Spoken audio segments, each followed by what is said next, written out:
हे दोस्तों, स्वागत है आपका मेरे चैनल में। आज से मैं एक नई सीरीज़ शुरू कर रही हूँ जिसमें हम उत्तराखंड की हिस्ट्री यानी कि इतिहास के बारे में पढ़ेंगे। इसमें हम उत्तराखंड की प्रमुख गुफाओं, लेखों आदि के बारे में पढ़ेंगे तथा उत्तराखंड में शासन करने वाले राजवंशों के बारे में भी पढ़ेंगे। तो सबसे पहले हम देखते हैं उत्तराखंड का इतिहास। तो उत्तराखंड के इतिहास को 3 भागों में बांटा गया है: प्रागैतिहासिक काल, आद्य ऐतिहासिक काल तथा ऐतिहासिक काल। तो आज सबसे पहले हम प्रागैतिहासिक काल को पढ़ेंगे, जिसका मुख्य स्रोत जो है वो है पुरातात्विक स्रोत। तो हम स्टार्ट करते हैं आज की वीडियो को इसी के साथ। तो स्टार्ट करते हैं प्रागैतिहासिक काल को। जो प्रागैतिहासिक काल है, इसमें मानव निवास की पुष्टि होती है और उनके कल्चर के बारे में हमें जानकारी प्राप्त होती है, जो कि किसी गुफा, शैलचित्र, कंकाल आदि से प्राप्त होती है। इसमें भी यही लिखा है, प्रागैतिहासिक काल में हमें मानव निवास की पुष्टि व उनके कल्चर के बारे में जानकारी पुरातात्विक स्थलों से प्राप्त होती है, जहाँ से हमें गुफा, शैलचित्र, कंकाल, मृदबान धातु उपकरण आदि पुरातात्विक तत्वों से प्राप्त होते हैं। अब बात आती है कि उत्तराखंड में पुरातात्विक स्रोत की खोज का श्रेय किसे जाता है। तो ये श्रेय जाता है हेनवुड को। इन्होंने 1856 में इसकी खोज की थी। ये भी आपको याद रखना है, ठीक है। तो सबसे पहले हम पढ़ते हैं अल्मोड़ा से प्राप्त गुफा, मंदिर आदि के बारे में। तो सबसे पहली गुफा है जो अल्मोड़ा से प्राप्त हुई है वो है लाखू उडियार यानी लाखू गुफा। इसकी खोज जो है 1968 ईस्वी में की गई और खोजकर्ता इसके हैं डॉक्टर महेश्वर प्रसाद। कभी कभी एग्जाम में 1968 की जगह 63 भी आ जाता है, तो अगर 68 ऑप्शन में ना हो तो आप 63 में भी टिक कर सकते हैं। स्थिति की बात करें तो लाखू गुफा अल्मोड़ा के बाड़ेछेना के पास दलबैंड पर स्थित है, यानी यह अल्मोड़ा जिले के बाड़ेछेने के पास दलबैंड पर है। और यहाँ से लाखू गुफा से हमें मानव तथा पशुओं के चित्र प्राप्त हुए। ये भी आपको याद रखना है, एग्जाम में आता है कि लाखू गुफा से हमें क्या प्राप्त हुआ, तो मानव और पशुओं के चित्र हमें यहाँ से प्राप्त हुए। अब है कसार देवी मंदिर, जो कि अल्मोड़ा में स्थित है। यह मंदिर जो है वो 2वीं शताब्दी का मंदिर है और ये मंदिर अल्मोड़ा से 8 किलोमीटर दूर कच्छप पहाड़ी की चोटी की ओर स्थित है। यहाँ से एक इम्पॉर्टेंट क्वेश्चन पूछा जाता है कि 14 नृत्यकों का सुंदर चित्रण कहाँ से मिला। तो 14 नृत्यकों का सुंदर चित्रण जो है वो कसार देवी के मंदिर से मिला। ये आपको याद रखना है, ठीक है। अब नेक्स्ट है फलसीमा। फलसीमा से हमें योग मुद्रा व नृत्य मुद्रा आकृतियाँ वाली मानव आकृतियाँ प्राप्त हुई है। ये स्थित है अल्मोड़ा में। ये भी आपको पूछा जाता है कि योग मुद्रा व नृत्य मुद्रा वाली आकृतियाँ कहाँ से मिली है, तो ये मिली है फलसीमा से। नेक्स्ट है जाखन देवी मंदिर। जाखन देवी मंदिर जो है वो अल्मोड़ा में स्थित है। जाखन देवी मंदिर में जो है यक्षों के निवास की पुष्टि होती है, यानी कि इस मंदिर से पता चलता है कि यहाँ यक्ष निवास करते थे। तो ये भी आपको याद रखना है कि यक्षों के निवास की पुष्टि कहाँ से होती है, जाखन देवी मंदिर से।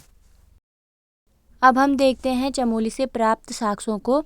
तो सबसे पहला है ग्वारखा गुफा। तो जो ग्वारखा गुफा है इसकी खोज की है राकेश भट्ट ने।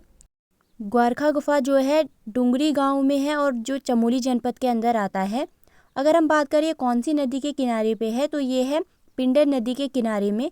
एग्जाम में पूछा जाता है कि पिंडर नदी के किनारे में कौन सी गुफा है, तो वो ग्वारखा गुफा है। और यहाँ से हमें प्राप्त हुए मानव, भेड़, बारहसिंगा, लोमड़ी आदि के रंगीन चित्र मिले। अब नेक्स्ट है मलारी गाँव। मलारी गाँव जो कि चमोली जनपद में स्थित है। यहाँ से 5.2 kg सोने का मुखावड़ा मिला, नरकंकाल मिला और मिट्टी के बर्तन आदि अवशेष मिले। तो एग्जाम में पूछा जाता है 5.2 किलो सोने का मुखावड़ा कहाँ से मिला, तो मलारी गांव से मिला, जो कि चमोली में है। मलारी गांव में इन अवशेषों की खोज जो की गई वो की गई गढ़वाल विश्वविद्यालय के शोधकर्ताओं द्वारा। 2002 में ये खोज की गई। ये भी आपको याद रखना है। अब अगला है किमनी गाँव। तो किमनी गाँव चमोली जनपद में स्थित है, थराली के पास ये स्थित है।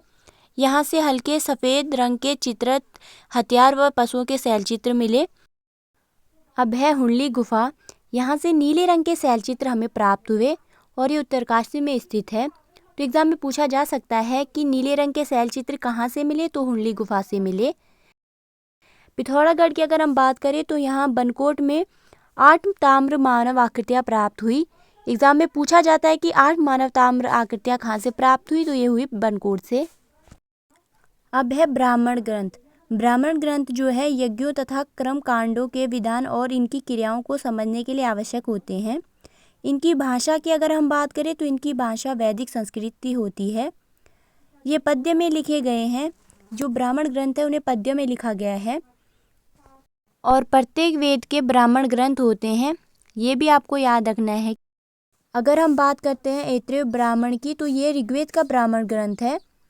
इसमें उत्तराखंड के लिए उत्तरकुरु शब्द प्रयोग किया गया है। एग्जाम में पूछा जा सकता है कि किस ब्राह्मण ग्रंथ में उत्तराखंड के लिए उत्तरकुरु कहा गया है, तो ऐत्रेय ब्राह्मण ग्रंथ में उत्तराखंड के लिए उत्तरकुरु कहा गया है। सबसे प्राचीन ब्राह्मण ग्रंथ जो है वो है शतपथ ब्राह्मण ग्रंथ, ये भी आपको याद रखना है। अब हम बात करते हैं स्कंद पुराण की।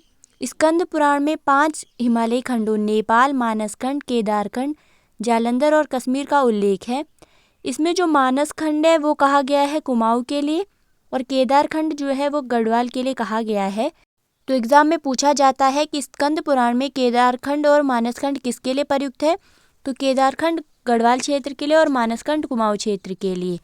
स्कंद पुराण में कुमाऊं के लिए कुर्मांचल शब्द का उल्लेख भी मिलता है। अगर हम बात करें कि कुमाऊं क्षेत्र को कुर्मांचल क्यों कहा जाता था, तो कांतेश्वर पर्वत जो था वहाँ पे भगवान विष्णु ने कुर्मा यानी कि कच्छप अवतार लिया था। यही कारण है कि कुमाऊं के लिए कुर्मांचल कहा जाता था पहले। कुर्मांचल के बाद इसका नाम कुमाऊं पड़ गया था। अब है महाभारत। महाभारत में उत्तराखंड के लिए क्या उल्लेखित था, तो महाभारत के वन पर्व में राजा विराट का उल्लेख मिलता है जिसकी राजधानी विराटगढ़ी थी।